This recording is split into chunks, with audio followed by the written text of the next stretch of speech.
Hi friends, இன்றைக்கி நம்ம வந்து செட்டிநாடு எண்ணெய் கத்திரிக்காய் பரங்கிக்காய் போட்டு புளிக்குழம்பு செய்ய போகிறோம். அதுக்கு நான் ஃபஸ்ட்டு ஆயில் ஊற்றி வெந்தயமும் சோம்பும் போட்டு பொரிய விட்டுக்கிட்டேன்.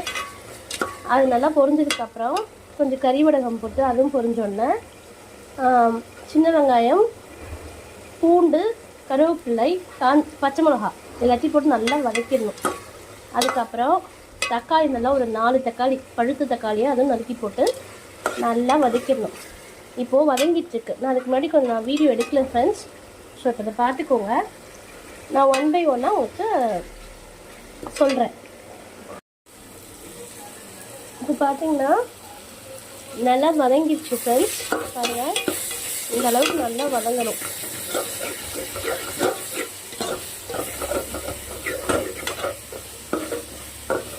இப்போது நம்ம வந்து கத்திரிக்காவை ஆட் பண்ணிக்கலாம்.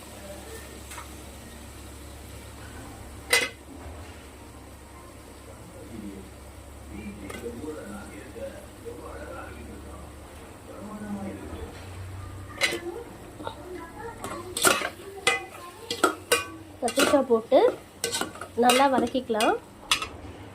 கேப்பில்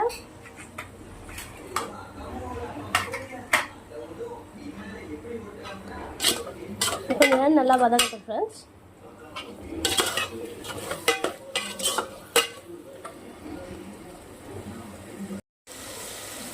பாருங்கள் ஃப்ரெண்ட்ஸ், கத்திரிக்காய் இப்போ நல்லா வதங்கிடுச்சு.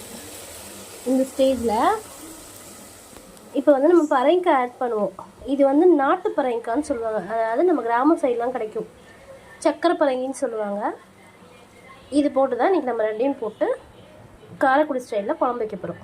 செட்டிநாடு எண்ணெய் கத்திரிக்காய் பரங்கிக்காய் புளிக்குழம்பு. இப்போ பாருங்கள் மிளகாத்தூளும் மல்லித்தூளும் ஆட் பண்ணிட்டேன். இது வந்து வீட்லேயே நம்ம ரெடி பண்ண மிளகாத்தூள் மல்லித்தூள். உங்களுக்கு வேணுன்னா சொல்லுங்கள், நான் ரெசிபி போஸ்ட் பண்ணுறேன். ஓகேவா? இப்போது இதை போட்டு நம்ம நல்லா வதக்கணும். வதக்கிட்டு நம்ம தண்ணி ஆட் பண்ணி குழம்பு காய வேக விடணும்.